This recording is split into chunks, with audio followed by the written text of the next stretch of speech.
Ni siku nyingine, karibu mtazamaji wa Tumaini Television ndani ya kipindi chako ambacho napenda kukitazama na kufuatilia na kupata elimu kwako wewe mtazamaji wetu. Nikukaribishe sana tuweze kuungana kwa pamoja tena kwa siku ya leo. Tuna mada nzuri pia ambayo tumeandaa kwa ajili yako wewe ambaye unapenda kutazama na kujifunza mengi hapa maishani. Sisi ndani tunasema karibu maishani. Asante sana kwa timu nzima ambayo inasimamiwa na Joseph Peter ambayo inahakikisha matangazo haya wewe unayapata moja kwa moja. Asante kwa wadau wetu wengi sana ambao mmekuwa mkitupa mrejesho juu ya kila ambacho mmekuwa mkikipata na kufaidika nacho kupitia kipindi cha Maisha Clinic. Jina langu ni Innocent John, niko na mwalimu wa saikolojia Samuel Moli. Tutakuletea mada nzuri kwa siku ya leo. Cha msingi tu ushiriki nasi kuanzia mwanzo mpaka tamati mwa kipindi hiki cha Maisha Clinic. Karibu maishani tuweze kujifunza kwa pamoja. Jukumu letu sisi ni kukuelimisha na kukusaidia katika namna moja ama nyingine katika maisha yako, mienendo yako ya kila siku ya maisha. Tunakushauri lakini tunakuelekeza namna nzuri ya wewe kujiimarisha katika maisha yako ya kila siku. Kwa hiyo nikukaribisha sana wewe ambaye unatutazama kwa sasa, na kama ndo kwanza unajiunga nasi unafungulia TV yako, tunaanza, hatujachelewa na haujachelewa sana. Na unaweza ukashiriki nasi pia kutuandikia maoni yako. Namba ziko hapo chini, chukua namba hiyo, alafu kwa chochote ambacho tutaenda kujadili hapa unaweza ukatushirikisha pia na wewe, ili miongoni mwa wale ambao watakuwa wamefaidika kwa namna moja ama nyingine na kipindi cha Maisha Clinic. Na leo tutazungumzia kuhusiana na afya ya akili na nadharia ya ukosoaji. Ndio kitu ambacho tutaenda kujikita nacho kwa siku ya leo. Kwa hiyo nikukaribishe sana wewe uwe sehemu ya mnufaika mkubwa wa elimu hii kwa jamii kupitia mada yetu ambayo tumeandaa mezani hapa, afya ya akili na nadharia ya ukosoaji. Utaenda kufahamu kwa kina ambacho tumekiandaa kwa siku hii. Karibu sana ndugu yangu. Asante sana ndugu. Zatoka wiki iliyopita. Nzuri. Mambo yanakwenda vizuri. Yanakwenda vizuri. Mungu ni mwema, tumekutana tena hapa leo. Kabisa. Elimu inazidi kukimbia. Ndio. Jamii inazidi kupata elimu ambayo inastahili kupata. Kwa kweli. Nikukaribisha sana. Leo tutajikita kuhusiana na swala zima la afya ya akili na nadharia ya ukosoaji. Tunajua binadamu kujikosoa kupo, kukosea kupo, ukosoaji upo, kukosolewa kupo, lakini tunahitaji kufahamu kwa kina unapokosoa mtu unahitaji kuzingatia nini, ama unapokosolewa wewe unatakiwa uchukue hatua gani, si ndio? Naamini mambo mengi sana tutajua humu ndani, lakini yote kwa yote lazima tuwakumbushe pia watazamaji wetu afya ya akili, tuwapitishe tu kwa uchache ili tuendelee, ili tunapoenda sasa kwenye nadharia halisi ya ukosoaji mtu aelewe tunazungumzia nini. Tunazungumzia kuhusiana na afya ya akili na nadharia ya ukosoaji. Afya ya akili kwa haraka, japo tumeshaizungumza hata kipindi kilichopita, lakini kwa faida ya mtazamaji pia. Asante ndugu mtangazaji na ndugu mtazamaji. Kweli afya ya akili ni hali inayohusianisha ustawi wa mtu kifikra, kihisia, kimwili katika kuleta tija ndani ya jamii. Lazima ukiwa na afya nzuri ya akili unaweza ukapanga, ukachagua, ukabadili hali fulani ambayo haiendani na mazingira unayoishi. Sasa tuende kwenye ukosoaji. Ndio tuje sasa kwenye ukosoaji. Ni tendo ambalo linalenga kubadilisha, linalenga kurekebisha, linalenga kumweka mtu yule aende katika njia ambayo inapasa. Kwa hiyo kwa namna nyingine ni kurekebisha, ni tendo ambalo linahusianisha baina, inachukua pande mbili. Kuna anayekosoa na anayekosolewa na anayekosoa. Inaweza ikawa ni taasisi, inaweza ikawa ni kampuni, inaweza ikawa ni mtu binafsi. Ukosoaji unaweza ukafanyika kwa namna hiyo. Sasa maisha ni nini? Kwa sababu ukitambua hilo utajua sasa unavyoishi maisha haya, unatakiwa ujue kwamba kukosolewa ni sehemu ya maisha. Kwenye maisha yako lazima ukumbane na hayo. Ndio maana tunasema afya ya akili, uthabiti na ustahimilivu wa afya yako ya akili katika kudhibiti mambo ambayo yanaweza yakakuangusha pale ambapo utakuwa na shida. Lazima ujue maisha ni shule ambayo tunajifunza kwa mapito. Sehemu kubwa ya maisha yetu, ukweli uko kwenye mapito ndugu mtangazaji. Sawa. Kwenye maisha yetu mambo yote unayoyapitia maishani mwako ni shule. ni darasa ambalo Mungu anakupitisha katika uhai aliokubariki nao, ili uweze sasa na wewe kuenenda vile inavyopasa. Kwa hiyo ukipitia magumu usione kama ni magumu, ona kwamba ni sehemu ya maisha, kwamba kila siku unajifunza katika maisha. Na dunia yetu hii tulio nayo ndio mwalimu mkuu wa maisha ya mtu, ni hii dunia tunayoitizama. Tazama anga, tazama bahari, tazama mtu aliyeumbwa kwa sura na mfano wako. Kuna kiwete, kuna kipofu, kuna wewe mzima unayelalamika, una mikono, una macho, kuna mwingine anatembea na mikono. Wewe unayelalamika, hebu jiangalie wewe na yule. Alafu uone kwamba ufanye tathmini sasa, kama somo lenyewe linavyosema. Hutalalamika, utaona kabisa utukufu wa Mungu kwako ni mkubwa. Unaweza kumsaidia yule ambaye anateseka. Kwa hiyo afya ya akili na nadharia hii ya ukosoaji katika maisha ni sehemu kubwa ambayo inatusaidia. Sasa kabla hatujaenda kwenye hizi aina, tutambue sasa tabia na hali za watu. Yes. Wewe uko katika kundi gani? Ukielewa hili utajua sasa itakusaidia. Tuangalie sasa tabia na hali za watu. Kuna aina za watu zimegawanyika sehemu 4. Sehemu ya kwanza inaitwa melankoliki. Melankoliki hawa ni aina ile ya watu ambao wao katika makuzi yao au katika maisha wanatunza chuki. Ni watu wa kulalamika, ni watu wa kuhukumu. Yeye kesi ya shilingi 1000 ataipeleka mahakama ya rufaa, mahakama kuu. Kesi ya kumaliza hapa ndugu, yani tumekaa tu nimalize ile jambo, yeye hataki. Na hawa sasa furaha yake ni maumivu ya mwingine. Yani wewe ukiumia kwake ni furaha. Yani ndo anajisikia amani. Ndio anajisikia amani kwamba nimemkomesha. Yani yeye suluhisho katika maisha yake si kitu kabisa. Ukimwambia hivi yeye ni kubisha. Anachotaka kwa wewe umie, yeye ndo suluhisho lake. Maumivu yako kwake yeye ni furaha. Ndio watu wa namna hiyo ambao ni melancholic. Sasa watu ambao ni choleriki. Choleriki hawa ni wale ambao ni dominance. Kwenye mambo ya utawala, kuanzia mtoto anakuwa, yani yeye kiu na shauku yake ni kuongoza. Ameingia darasani hivi anachaguliwa monitor. Watu wakimuona tu moja kwa moja amepewa, kuanzia ngazi ya familia mpaka huko vioni. Shida kubwa ni mpaka huko kwenye maisha sasa, au kwenye serikali. Mpaka kinachotupa shida sisi ni kwamba kutambua kwamba tabia zile za huyu mtoto asaidiweje na mzazi. Ndio maana tunaambizana haya sasa, ili uelewe kwamba hata kwa watoto wako kuna tabia fulani ambazo ukiziendeleza, ukimsaidia, atakuwa unamtia hamasa ili akuwe nayo, aendelee nayo. Sawa. Kwa hiyo hawa ni watu ambao ni dominant, na mwisho wanaishia kuwa viongozi katika taasisi na sehemu mbalimbali. Na kuna namna yao pia ya kuishi nao, tunapaswa kuifahamu na kuijua. Lazima utambue kwamba ile nani yake, ili uchochee kile ambacho kiko ndani yake. Aina ya pili ni sanguine. Ya tatu ni sanguine. Sanguine hawa ni watu ambao ni burudani katika jamii. Wachekeshaji, ma-MC, ushawishi katika jamii. Yani akipita mahali watu wanapata mwemko, akizungumza mahali hamasa inakuwa ni kubwa. Hawa ndio kundi lile la wacheshi, wachekeshaji, kama tunavyowaona kwenye TV na sehemu mbalimbali. Na ma-MC. Kundi la 4 ni kundi la phlegmatic. Phlegmatic ni kundi lile ambalo ni ule mtu ambao unakuta anakuwa katika utu, upole,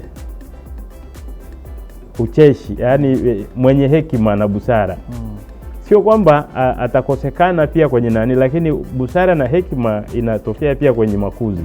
Lakini hawa ni wale wapole, wataratibu. Yani hiyo ni asili kabisa, moja kwa moja itengenezwa wala kufanya. Yani wao ni moja kwa moja. Nature inakwenda hivyo. Mambo yake anayapeleka taratibu. Wewe ukimharakisha yeye haendi kwa namna hiyo. Suluhu yake yeye anaipata moja kwa moja. Wakati unampigia kelele yeye anatulia, ananyamaa kimya kukusikiliza, akuelewe. Ni watu wa kutafakari sana ili aweze kutoa majibu, na mara nyingi ndio wanakuwa suluhisho katika jamii. Mara nyingi ni wachache, lakini kadri inavyokwenda. Nadhani hizo 4 sasa ni tabia na hali. Unaweza ukaona ndugu mtazamaji, wewe uko katika kundi gani kwenye haya ambayo umeyazungumza. Kuna wale ambao kundi la kwanza umelizungumza, watu wa kutunza chuki. Furaha yao ni wewe kuumia, ni maumivu ya mwingine. Akimkosoa kiongozi yule, yeye anafurahi. Akiona yule amefukuzwa kazi kwa yeye kupeleka umbea au unafiki, kwake ndio furaha kwake. Sasa pengine sasa yeye akija kukosolewa, yani wao wanaishi katika mazingira gani? Ukinyoosha kidole hiki mbele, hivi vitatu vinarudi kwako. Sasa yeye ukigusa ya kwake anaweza akafa, kwa sababu yeye anaona kwa mwingine. Macho yako yananiona mimi, lakini wewe unauona mwili kwa kifalsafa. Mimi kuna mtu anayewaona watu, kuna watu wasiomuona mtu. Nadhani unanipata Kuna mtu anayewaona watu, kuna watu wasiomuona mtu. Sasa inategemea sasa wewe unaweza ukatizama ya wengine, ndio maana matatizo ya wengine wewe unayaona. Una haraka sana kuyajua na kuyafahamu. Na ndio maana uongo kwa mwingine unakwenda kwa kasi. Lakini yani kwa ufupi mwalimu, unajaribu kusema kwamba mtu unatumia muda mwingi sana kujikita kufanya vitu vya watu wengine, unasahau upande wako. Kujishughulikia wewe ni kazi. Lakini kushughulikia wengine, hilo ndilo kila mtu analo. Na ndio maana unaona saa nyingine mambo yanaharibika. Watu wa chonganishi tunaweza tukaweka pia kwenye hili kundi. Hilo. Okay. Inakwenda hapo kwamba huyu ndoa hii ikianguka yeye anafurahi, wakati mama yule anaenda kwa mama yule anadhani ndio anasaidia nyumba yake, kumbe yule ananyonyea kwake, akienda kwake anarekebisha, huyu akirudi kwake anaenda kuharibu. Yule aliyemwambia. Ndio maana mwanamke anaharibiwa na mwanamke mwenzake, sio mwanaume. Mwanamke anaharibiwa na mwanamke mwenzake. Pale unapoenda kumweleza mwenzako siri yako, wewe unadhani unamsaidia, kumbe ile ya kwake inakuwa nyepesi ndani. Sasa yeye umeme wa negative wanaokurudishia, ukienda unaenda kupambana na mume wako kule, kumbe mwenzako akirudi huku anaenda kuyajenga, ngoja nitengeneze hapa kwangu ili mambo yasiharibike. Nadhani hapo tuko vizuri na tumeelewana kwenye hizi hali na aina za watu. Ndio. Ambazo tunazizungumzia hapa, ili tunapoenda kujikita sasa kwenye ukosoaji pale, mtu aweze kufahamu yeye yupo upande gani. Sawa. Na anatakiwa awe na mapokeo gani pindi anapokosolewa au anapokosoa. Sawa. Si ndio? Na mimi mtazamaji, umemuelewa vizuri mwalimu. Amefafanua vyema kabisa namna ambavyo sasa mada yetu leo tutaenda kujikita nayo, ambayo ni nadharia ya ukosoaji katika maisha. Amekueleza ili anapokuja kuzungumzia sasa swala zima la ukosoaji katika maisha yetu, tunafahamu kukosolewa ni sehemu ya maisha kama mwalimu alivyozungumza. Kuna hizi aina za watu sasa na hali za watu amezizungumza hapa. Kwa hiyo wewe, tunapoendelea na somo letu ama kipindi chetu, unaweza ukaelewa sasa ni wapi upo, ni sehemu gani ambapo wewe upo. Amezungumza aina 4 za hali ya watu. Watu wenye chuki, hawa ni watu ambao wanahifadhi chuki, yani furaha yao ni kuona wewe unalia. Kiingia kwenye matatizo, yeye ndo anashangilia, sherehe. Lakini kuna hao watu wao wametengenezwa tu, au asili yao ni utawala, kuongoza, akiwa shuleni wapi, yani mwisho wa siku ndo wanakuwa viongozi wakubwa. Yani ukimhamisha sehemu nyingine inakuwa changamoto kweli kweli. Lakini pia ameeleza kuna wale wetu wengine kwenye jamii zetu tunawajua, wapo wanafurahisha jamii. Yani akija tu pale, hata kama mlikuwa na huzuni, akitokea tu, yani moja kwa moja nyinyi mnafurahi. Yani wapo ni hivyo. Maisha yao ya kila siku yako hivyo. Kwa hiyo tunafahamu wapo, tunaishi nao, tunawajua. Lakini kuna hao watu wenye hekima na busara katika maisha yao. Yaani maisha yao ya kila siku yanaendeshwa na kutafakari, ni sehemu ya maisha yao kwa asilimia kubwa sana. Unaweza kumpelekea jambo kwamba tunahitaji tupite hapa haraka dakika 5, lakini anakuambia tuende taratibu, tunahitaji tufanye hivi, tupite hapa, tuje hapa, alafu ndo tuzifikie zile dakika 5 zako ambazo umezizungumza. Hizi ni hali ambazo mwalimu alizungumza, aina ambazo amezizungumza. Sasa mwalimu, tuje kwenye umeshawaeleza. Ndio. Tujikite sasa hapa ili unapofundisha sasa yeye ajue yuko sehemu gani na anapaswa aishie vipi katika swala zima hilo la. Tujikite sasa kwenye aina za ukosoaji. Asante ndugu mtangazaji. Katika aina za ukosoaji ziko 3. Aina ya kwanza ni, maana yake ukosoaji kwa Kiingereza ni criticism. Sasa aina ya kwanza ni tahakiki, kwa Kiswahili kipya hiki cha kwetu, tahakiki hasi. Tahakiki hasi maana yake ni ukosoaji, kukosoa. kukosea, kukosoa, yani kukosoa vibaya. Okay. Sasa katika aina hii ya ukosoaji ni kwamba hii inalenga kuleta maumivu, inalenga kuleta maumivu au kuleta mateso kwa mtu, kumuumiza mtu ambaye anakosolewa. Sasa katika hili linaweza likaharibu hata amani ya mtu, furaha ya mtu, uwepo wa mtu, kwa sababu linaamisha mambo mengi. Sasa chukulia umepeleka taarifa kwa bosi kwamba fulani yuko hivi na hivi, bosi akufanya utafiti akamuondoa kwenye njia yake moja kwa moja. Maumivu ya ule mtu kwa familia na watoto yatakuwa ni makubwa. Sasa katika ukosoaji huu ambao ni mkubwa kwenye jamii yetu ya leo, unaweza ukamdhalilisha, unalenga pia kudhalilisha, unalenga pia kutweza utu wa mtu. Maana yake kuna madhara makubwa kwenye ukosoaji huu. Sawa sawa. Kwamba reputation au hadhi, reputation ni hadhi, kushusha hadhi ya mtu. Katika nafasi fulani anaweza mtu akaondolewa kwa sababu tu ya taarifa ambazo zimekwenda kwenye jamii yetu. Nadhani inakwenda, tunaelewa hili.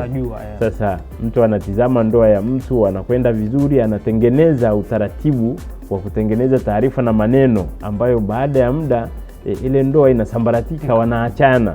Sasa ni kwa sababu ya maneno tu. Sasa aina ya pili, madhara namba 2 ni kushusha heshima.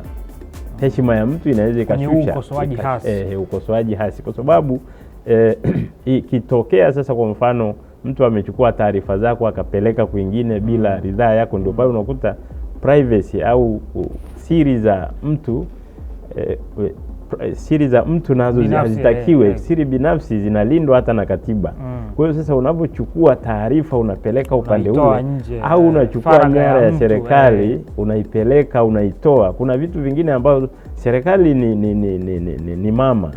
Maana yake serikali kuna siri ambazo hazitakiwi kutoka. Sasa wewe ukitoa pale, maana yake kuna vitu utakuwa unaharibu na kuleta shida kwenye tasnia ile ambayo wengine wanatumia siri ile kuweza kuongoza. Ni kama nyumba tu.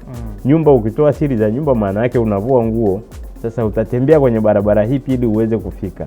Kwa hiyo kwenye ukosoaji hasi unalenga kabisa kuleta mateso na maumivu ndani ya mfarakano. Mfarakano. Kwa namna hiyo. Hiyo ni aina ya kwanza. Tahakiki hasi tunasema, ukosoaji wa kukosea. Kukosea, kukosoa. Sasa ukiwa ni mtu ambaye ni melankoliki, wewe ukikosoa vile unaona ni raha. Yani kwako wewe inakuwa hii, yani nimemkomesha, ameondolewa. Zile ilikuwa ni jitihada zangu. Nyinyi wote mmefika hapa kwa sababu yangu. Nimewaangusha wale ili nyinyi mpite. Muweze kupita. Wakati unazungumza kwa wale ambao fikra ziko chini, hawaelewi vizuri, wanaweza wakakupigia na makofi, wakashangilia kabisa kila ambacho umekifanya kabisa. Lakini huyu mtu mwenye tahakiki hasi akikutana na mtu mwenye hekima na busara akiwa anazungumza yale mambo, ndo lazima wapishane. Akikutana sasa na mtu anaelewa huyu bwana hiki hapa amefanya, alitakiwa aende namna hii. Maana yake kuna mambo tunakosea kwa kujua na kwa kutokujua. Sasa ni lazima mwingine anapoongea uweze kumsikiliza. Mungu ameweka hilo ili tuheshimiane kabisa. Mimi nikiongea wewe usikilize, wewe ukiongea mimi nikusikilize, kwa sababu kuna jambo ambalo Mungu ameweka ndani mwako mimi sina. Hata kama ni mtoto mdogo, ujifunze kwake, kwa sababu watoto wadogo ni watu wazima katika miili midogo. Sasa ukimsikiliza utajua namna ya kumsaidia. Ukimsikiliza utaelewa namna ya kumuelekeza, na wewe utajifunza pia. Kumbe huyu mtoto amesema hivi, likakusaidia kufungua kitu kingine cha tofauti ndani yako. Lakini ile kupuuzia tu inakuwa ni changamoto. Ndio. Sawa sawa. Nakushukuru sana mwalimu, na umeeleza vyema. Yaani ikatokea sasa watu hawa wa tahakiki hasi ama kukosea, kukosoa, wakawa sehemu moja. Hata kama ni ofisini, si ofisi itaisha. Sasa ndio. Au yani vurugu yake itakuwaje? Yani katokea wapo wote sehemu moja, wamekutana watu 10, hao wote wanaishi katika hayo mazingira, wote wana hiyo sifa, tunasema karakta ya kukosea, kukosoa, ama tahakiki hasi, inakuwaje? Sasa wakiwepo sio kwamba akiwepo lazima, kwa sababu ofisi na watu wengi, hata kosekana mmoja ambaye ataenda tofauti. Japo sasa wakiwepo 2 watatu wanaweza wakaharibu kampuni, wanaweza wakashusha utaratibu kwenda, kwa sababu hata huyu mmoja akijitokeza akipinga, kama wengi hawa wapo watasapoti. Ndio maana unaona hata jina hili Uchawa limepewa nafasi kuliko hata jambo ambalo linaweza likaenda likamjenga mtu. Sasa watoto wanaokuwa sasa hivi wakisikia chawa na tafsiri yake wanafikiri labda ndio sehemu sahihi ya maisha. Sasa lile jambo, lile neno ambalo linatakiwa lisimame kwa nafasi yake, lakini lile ambalo linatetea msingi wa jambo linatakiwa liende vile vile. Sasa unaweza kukuta kadri tunavyokwenda hilo kundi sasa wakiwa wengi, maneno kama haya sasa ya chawa yanaweza yakapata nafasi sehemu ambayo hayatakiwi kupata nafasi, kwa sababu hata ukongo ukiongelewa sana una tabia kugeuka kuwa ukweli, lakini hauwezi ukawa ukweli. Na hauwezi ukaishi kwa kudumu muda mrefu. Haudumu muda mrefu. Kuna wema wa kudumu, hakuna uovu wa kudumu. Uovu wowote ni temporary. Kuna wema wa kudumu, hakuna uovu wa kudumu. Upe muda. Kuwa mvumilivu, take humility. Lakini baada ya muda uovu unaisha na mambo yanaendelea vizuri. Nikushukuru sana mwalimu, namna ambavyo umejikita katika hiyo tahakiki hasi ama kukosea, kukosoa. Aina ya kwanza hiyo. Nikushukuru sana. Aina ya pili sasa? Aina ya pili ni tahakiki chanya. Tahakiki chanya hii ni kukosoa, inaitwa proactive constructive criticism kwa kilugha za wenzetu. Maana yake unakosoa lakini una mbadala.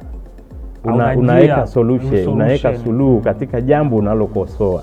Kwa hiyo hii inalenga kuleta mabadiliko chanya katika mtu, katika taasisi, katika jamii inayotuzunguka, ili maendeleo yaweze kusomeka na maisha yaweze kwenda na kizazi kiweze kuona hali inakwendaje. Taasisi tahakiki chanya inaleta fursa katika kumjenga mtu. Sasa na ndio maana kwa mfano tunapofundishwa, tunavyoelekezwa, unaposikiliza unapata jambo jipya ambalo litakusaidia kusonga mbele na kuenenda vema. Sasa hii ndio tunasema ukosoaji wenye faida.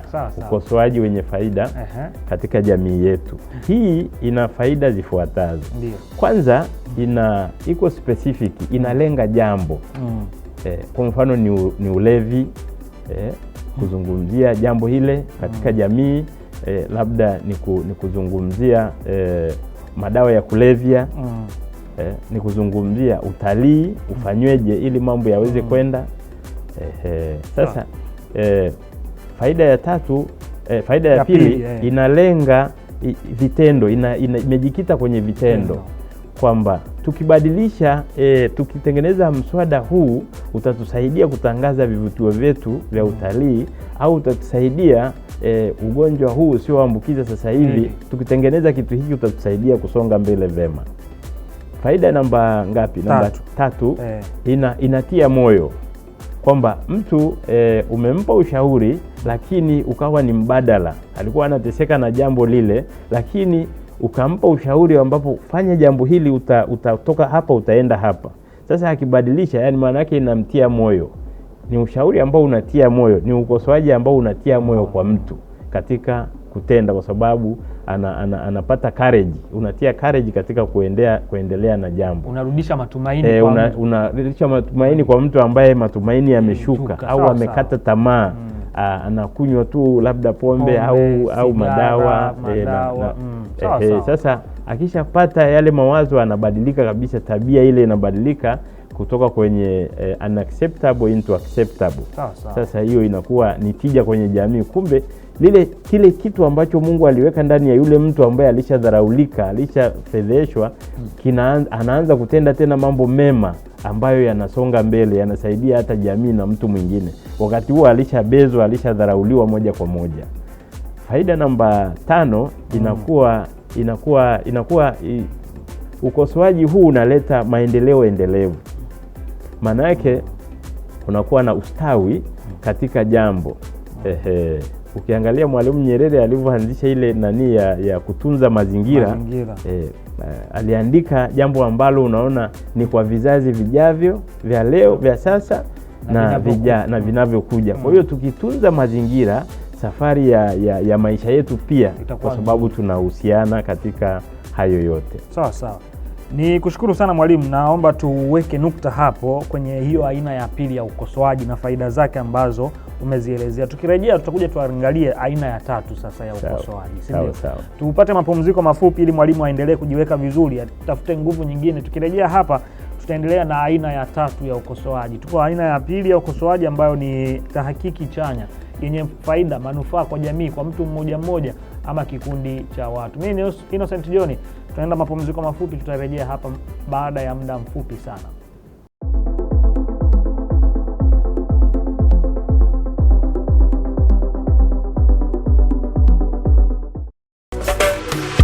Nyumba bora hujengwa na mwanamke, lakini pia mwanamke huyu ni pambo la nyumba, na panapo haribika kitu kwenye familia, mwanamke huwa wa kwanza kukulaumiwa.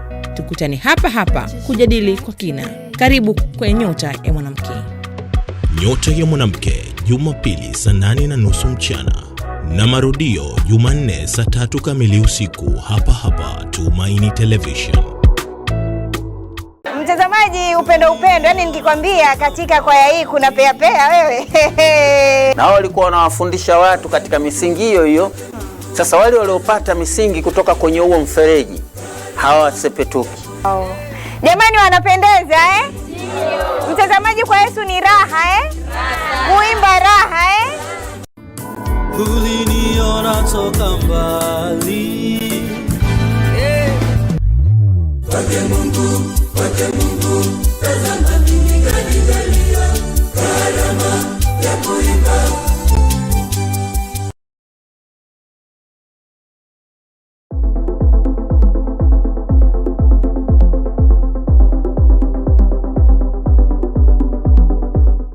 Asante sana mtazamaji wetu wa Tumaini Television. Karibu Maishani. Kama ndo kwanza unajiunga nasi, ni kipindi hewani Maisha Clinic. Niko na mwalimu wa saikolojia Samuel Molel. Tunazungumza mengi na mazuri kabisa kwa faida yako wewe ambaye ndo kwanza unajiunga nasi. Kwa wale ambao tumeanza kwa pamoja kipindi, naamini elimu inaendelea kufika kwenu. Niwashukuru pia kwa kuendelea kubaki hapo na kuongeza sauti ya TV. Leo tunazungumzia kuhusiana na afya ya akili na nadharia ya ukosoaji. Karibu sana wewe ambaye ndo umejiunga nasi kwa muda huu.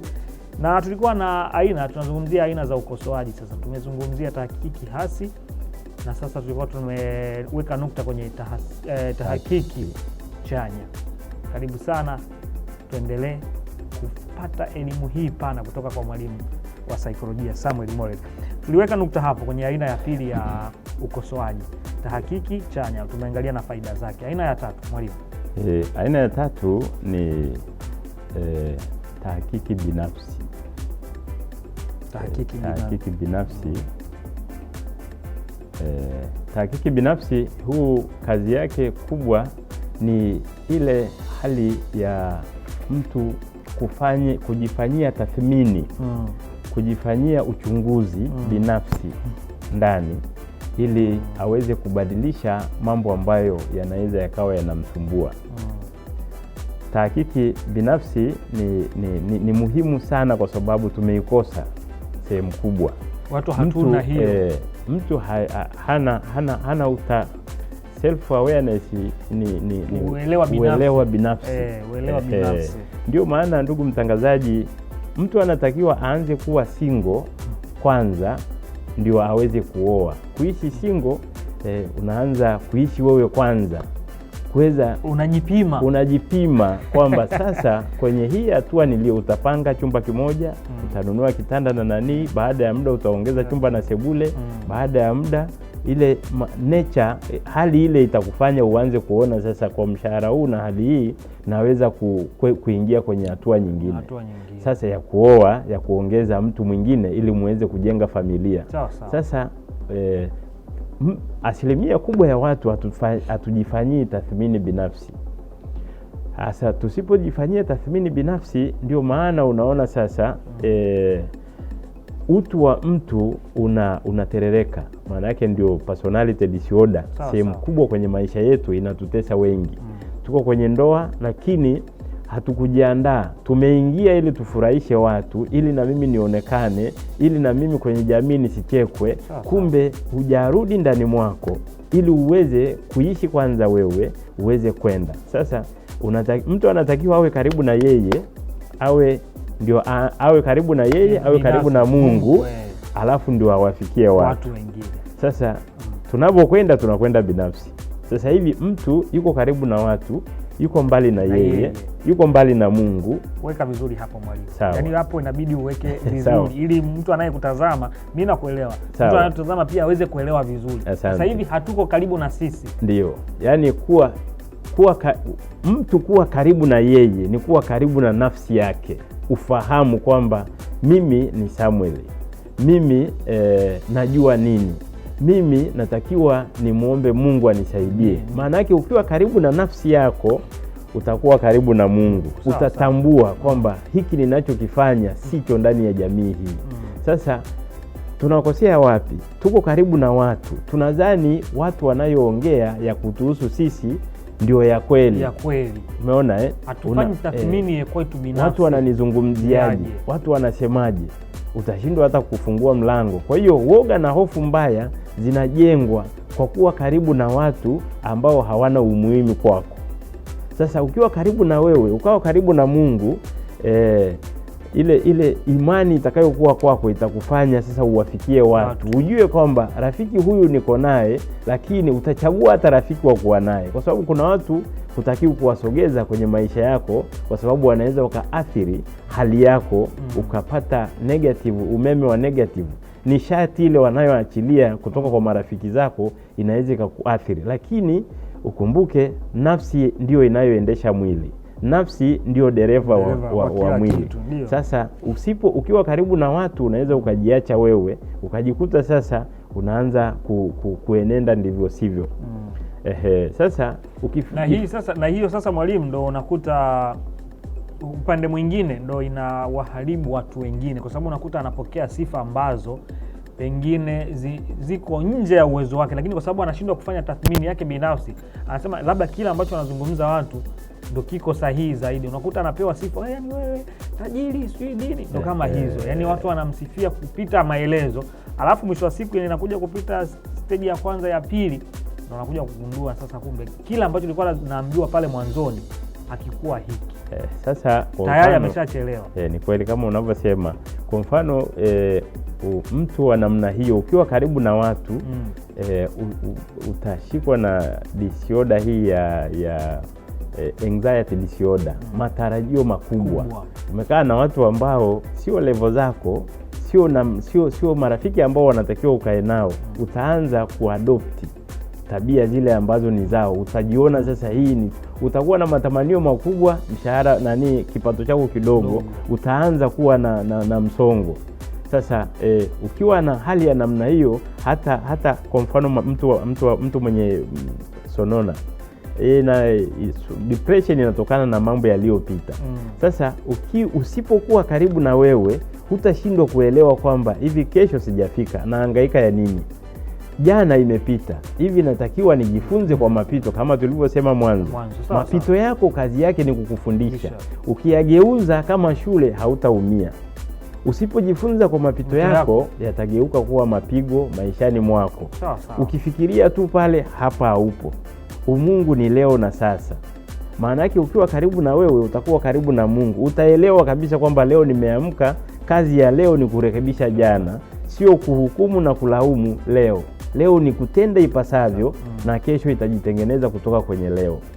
Ndio maana yule Bwana Mtakatifu Mathayo yeye alisema kwamba ameandika, Yesu ni maneno ya Yesu, lakini anasema heri nyinyi watu watakao washutumu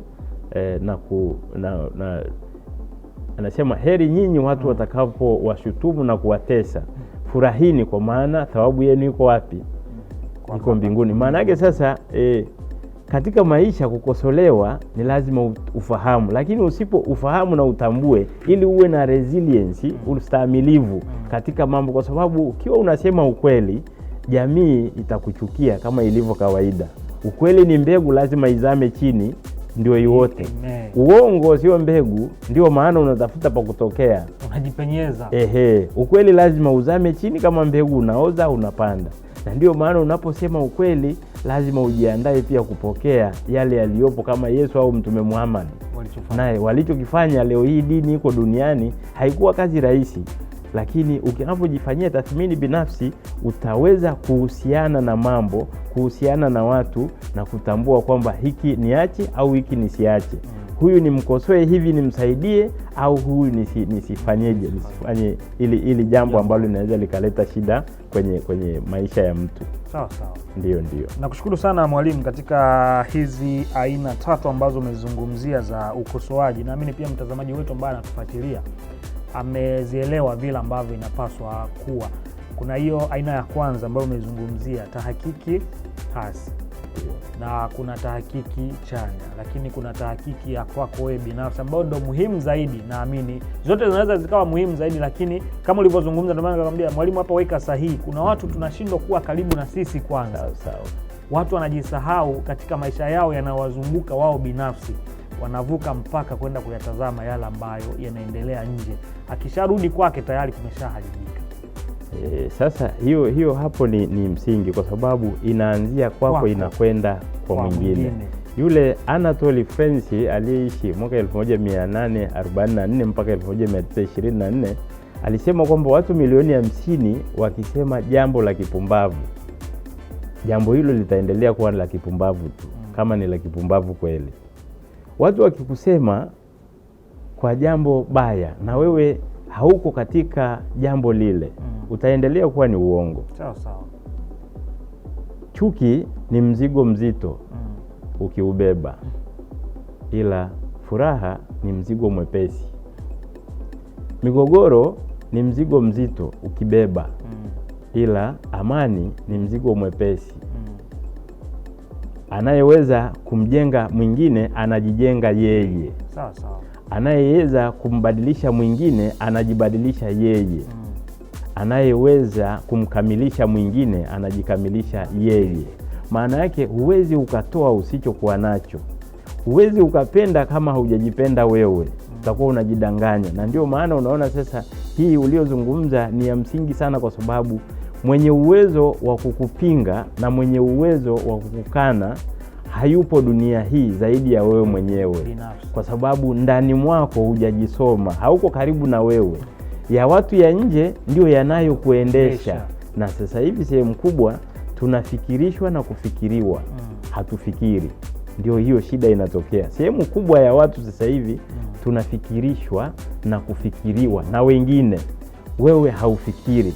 Ndio maana EK alisema ukiambiwa jambo changanya na la kwako. Ukipata upande ule na wewe changanya ili uweze kupata ladha. Unataka kusema kwamba sasa maisha ya watu, maisha yetu kwa asilimia kubwa yanaendeshwa na watu? Ndio. Sehemu kubwa. Mawazo haya tulio nayo yanaendeshwa na watu. Lakini unachotakiwa kukifanya kikubwa sio kwamba yanaendeshwa na watu. Kwa yule ambaye anayeonewa huwa haoni. Anayeona kwa ndani ndiye anayeona. Anayeona kwa mwili anaona haoni. Tunaanza kusikia ndio tunaona. Ndio maana pale anapokuwa na ukosoaji chanya, maana yake amejaa faithful. Yule mtu amejaa imani. Sasa baya likija yeye ana ngao. Kwa hiyo kwa mfano mimi ukinitukana, nasikiliza sauti yako, nasikiliza maneno yako, nasikiliza hisia zako kwenye neno lile ulilosema. Kwa hiyo najua kabisa huyu siwezi kumjibu. Maana yake sasa ni lazima mtu aweze kujifanyia tathmini yeye, ili anapoambiwa jambo aelewe kwamba hivi maana ya hili ni nini. Usikurupuke tu ukakimbia nalo, kwa sababu sauti ya kwanza ya kuambiwa, chochote unachoambiwa mara ya kwanza huwa hakina ukweli. Na mimi mwalimu hapo umegusia kitu kizuri. Tutakuja tuangalie namna mapokeo, mtu anatakiwa apokeeje anapokutana na hayo mambo? Pengine mwalimu Samuel amekuja kwangu Innocent, amezungumza kitu fulani, mimi Innocent John natakiwa ni mjibu vipi ama nipokee vipi alichokizungumza mwalimu Samuel, si ndio? Ndio. Na mimi hapo sasa ndio utakuja tuanzie, lakini kabla hatujafika hapo mwalimu, tuangalie hawa watu wote, hizi aina zote tatu za ukosoaji kwa afya ya akili ya mwanadamu ina manufaa gani? Wote hawa hamna sehemu yoyote pengine huyu mwenye tahakiki hasi inamsaidia kiafya ya akili? Sasa ubaya na wema ni watoto wa baba mmoja. Wote ubaya na wema wote ni familia moja. Ni familia moja. Ndio maana unatakiwa uwe chanya. Mtu ni ule msalaba ule. Yaani mtu haswa ni msalaba, jumlisha na kuzidisha. Sasa unatakiwa uishi uchanya. Chanya ikizidi ndani mwako, maana yake umechajiwa vya kutosha, imani iko, unaweza kumudu vya nje. Sasa hapo uliposema kwamba hilo ulilozungumza uchanya, mtu ambaye ana tahakiki hasi anaishi, maana yake hajichaji, negative na division, anajitoa na kujigawanya yeye mwenyewe. Kwa hiyo hawezi kuona jema mbele. Lakini ukiwa kwenye imani umekaa vizuri, maana yake unajichaji kwa neno, utaona ni ili jambo nikimfanyia huyu mwenzangu kuna maumivu ambayo atapitia, pengine na mimi nishawahi kuyapitia haya maumivu. Kwa sitaki mtu mwingine aume. Ndio maana tunao watu kwenye jamii kwamba jamani, mimi sitaki muishi maisha ambayo mimi niliyapitia. Huyo maana yake imani yake ni kubwa. Ndio. Anaelewa ambacho kinapaswa kufanyika. Na maana yake sasa uliposema hapo kwamba nifanyeje sasa ili niweze kunani. Jambo lolote unalolisikia ni wazo linakuja, lakini jinsi matatizo yanatokea kwenye uhusiano, relativity. What is kinachotokea na kilichopo hakina tatizo lolote. Interpretation, yani namna tunavyotafsiri kurudisha kwa yule. Kwa sababu unaweza kumsikiliza mtu kujua kabisa huyu ni mgonjwa, simjibu. Umeelewa hapo? Umeepusha shari. Yeye anataka ukichukia aendelee kufurahi, wewe unanyamaa kimya. Ukinyamaa kimya linarudi kwake. Ndio pale atafika mahali ataanza kusema, jamaa, yani nimemfanyia hiki na hiki na hiki, lakini yani na msaada ananipa. Umeona hapo sasa? Unarudisha tena sasa akilini mwake muda mwingi kuanza kutafakari kila ambacho umekifanya kwake. Ndio maana pale Paulo alisema ukilipa jema kwa baya, ukilipa baya kwa baya unaharibu. Yule anayekutendea baya wewe peleka upendo. Peleka jema. Ukipeleka jema mara 2 mara 3 utaanza kumbadilisha yule kutoka kwenye ile baya kutoka kwenye ubaya ule akarudi sasa kwenye njia nyingine ambayo anakuwa tofauti, kwamba kumbe watu wanatakiwa waishi hivi. Kwa sababu sasa ndio nakwambia wema na ubaya ni watoto wa baba mmoja, lakini unatakiwa uelewe kwamba hivi mimi niko wapi? Mimi niko karibu na mimi, niko mbali na mimi, ili uweze kutafsiri hayo kwa mwingine na anayefanya. Nimekuelewa vizuri, naamini pia mtazamaji wetu ambaye anatufuatilia amekupata vyema kabisa. Bila naona wakati nao unakimbia kweli kweli. Tuangalie sasa namna nzuri ya kumjibu mtu ambapo anapokuja kwako anazungumza, anatoa mawazo mbalimbali. Mimi natakiwa nimpokeeni ama natakiwa nitoe majibu gani kwa wakati sahihi ama si kwa wakati sahihi? Namna gani ambavyo tunapaswa nimpokee yule mtu ama nimjibu kwa namna ipi nzuri zaidi? Nadhani hapo ni ustahimilivu. Nachotakiwa ni ustahimilivu. Sawa. Sasa jambo la kwanza ni kukubali, acceptance, kukubali jambo katika namna yoyote. Unapolikubali jambo hata kama ni gumu, kwa mfano ni mume mlevi, mke mkubali kwa hali. Ukikubali kwa hali utapata njia ya kumsaidia anapofanya lile. Maana yake utakuwa umeingia kwenye ukosoaji ule ambao unajenga. Unakuwa na neno la kumwambia, lakini akija kwa hali ile na wewe ukampokea kwa hali ile, utaharibu. Kwa sababu mwanaume ukimpigia kelele ndio umemwambia aende akafanye zaidi. Lakini ukimkubali mtu kwa hali, mazingira yoyote yale, hata kama ofisi ni chungu ni namna gani, ukikubali kwamba hii ofisi nimeniajiri, maisha yangu yanapatikana hapa, ile ridhaa tu ikiwa ndani mwako, hutaumia kwa anachofanya mwingine. Utaelewa tu huyu yawezekana ni matatizo madogo madogo ambayo yapo. Kukubali ile hali, unaweza ukampokea. Unaweza sasa usimjibu kwa wakati ule, kwa sababu umeelewa ndani mwako. Usipomjibu, maana yake ile jambo alikuumizi. Ukimya ni sauti inayoongea kuliko spika zinazozungumza. Maana yake ukinyamaa kimya, yule unamwachia na tafsiri yake. Yaani sasa umepiga kelele kwenye chumba. Ni sawa, umepiga kelele. Kwa hiyo kukubali, na hakuna kitu kigumu kwa mtu kama kukubali. Ni changamoto nzito. Na njia ya pili ni kutengeneza uwepo. Tambua uwepo wako katika lile unalolifanya. Umenipata kwamba siku tunaishi siku moja na tunakufa siku moja. Maisha ni siku. Leo hii inatambulika leo. Mimi nikifa leo, nikizikwa miezi miwili ijayo, tarehe ya leo ndio inahesabika. Ndugu mtangazaji, wengi tuko leo lakini hatuishi leo. Tuko jana, tunasumbuliwa na msongo wa mawazo wa kudumu wa jana. Hatupambani na mazingira ambayo yapo kwa sasa. Sasa kwamba nikiamka natakiwa nifanye 1 2 3. Uamke nayo. Kwanza umuombe Mungu, alafu uamke nayo uende nayo. Kutunza uwepo unakusaidia kuijenga pia siku ya kesho. Utakiwa kuwazia ya kesho, kwa sababu ya kesho yanatokana na leo. Leo unatenda mema. Wema wa leo, kesho unavutwa. Unatengeneza kesho. Sasa sehemu kubwa wengi wanateswa na anxiety disorder ambayo ni wengi na wasumbua. Kwa sababu wana matarajio makubwa ya kufika Jumamosi wakati bado wako Jumatatu. Sasa maisha lazima yapindue, na ndio pale unakuta ile bipolar disorder, hii ya badiliko la hisia za mwili zinamuendesha mtu kwa namna moja au nyingine. Sasa ndio pale sasa unakuta Martin Luther King alisema kwamba Malcolm X yeye alisema kwamba kesho, future belong to those who prepare for it today. Yaani kesho inatengenezwa vema kwa wale wanaoiandaa leo. Maana yake kesho yako ni nzuri leo. Matendo yako ya leo yatakufikisha kesho vema, ambayo ni njema zaidi na itafungua njia nyingine. Sawa sawa. Kwa hiyo ya tatu ni kujithamini. Kujithamini maana yake ukijithamini, kuna mambo hutayafanya. Utatafuta ukijithamini, utathamini mwili wako, utathamini hali yako, utathamini kile ulicho nacho. Hakuna mtu asiyekuwa na chochote. Maana yake uhai ulio nao, neno unalolitoa, ujumbe ule unaopeleka kwa mwingine ni ujumbe wa msingi sana. Cha 4 ni ufahamu. Kuwa na ufahamu thabiti.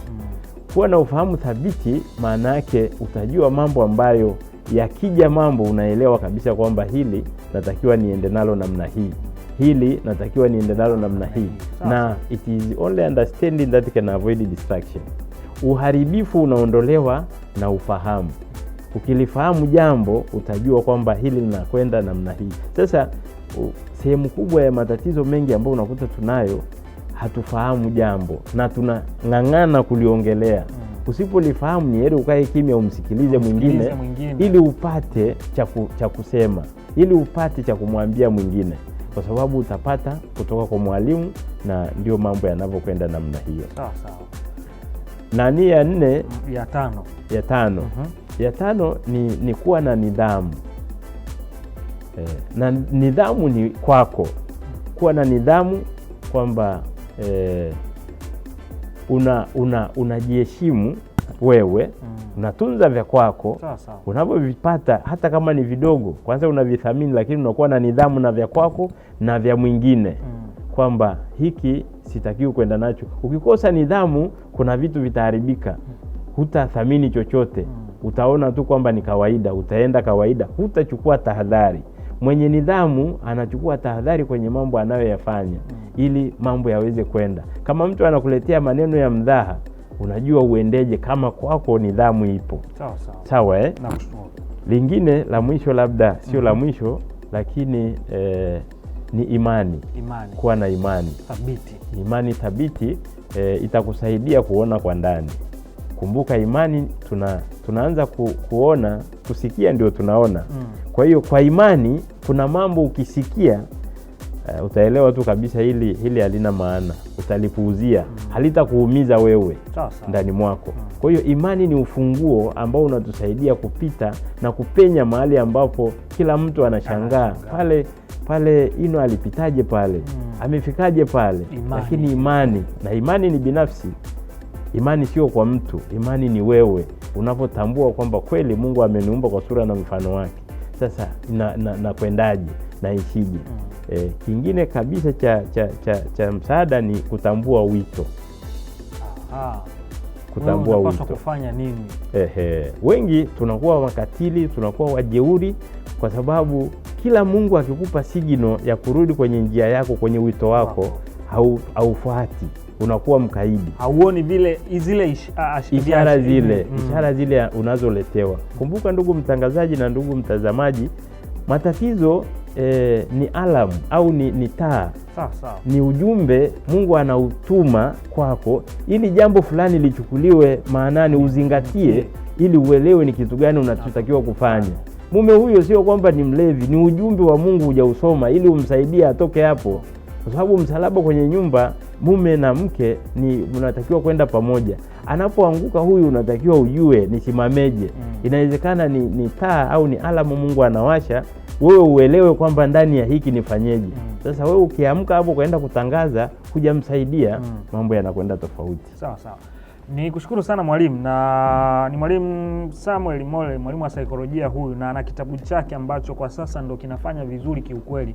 Fanya mchakato tuweze kukipata. Mimi nasoma cha kwangu hapa na najifunza mambo mengi. Kina faida kubwa sana ukikisoma kitabu hiki. Kinaitwa Afya ya Akili na Ustawi wa Ndoa. Ukikipata kitabu hiki utajifunza vitu vingi sana ambavyo mwalimu Samuel anavielezea hapa. Sasa kwa sababu ya muda, mwalimu, mimi ningependa kufahamu. Tunafahamu tumetoka vizazi mbalimbali mpaka sasa hivi. Wewe ni mwalimu wa saikolojia, unatembea sehemu mbalimbali. Je, jamii yetu kwa sasa hivi imepoteza ustahimilivu wa kukosolewa? Na kama ni kweli imepoteza ustahimilivu wa kukosolewa, watu hawapokei yale ambayo wanakosolewa kwa mlengo chanya, tunafanyaje kuiokoa jamii? Asante ndugu mtangazaji. Ni kweli kwenye jamii yetu namna ambavyo ukosoaji unavyokwenda, ukitizama utaona kweli kwenye mwingiliano huu wa teknolojia una mambo yake, na uchu wa mambo mbalimbali, tamaa ya mambo mbalimbali, wivu, chuki, vinafanya ukosoaji uwe wa namna ulivyo sasa hivi, kwamba sitaki huyu afanye hivi. Lakini kitu kikubwa sana ni kama tulivyozungumza, ni kuwa na ustahimilivu ambao ukikosolewa unaweza ukarudisha kwa namna ambavyo yule utamfundisha. Yaani taarifa ile inayokuja unairudisha kwa namna ambavyo yule atajifunza kwamba kweli hiki hapa nilikosea. Na kuongea ukweli, hilo linasaidia.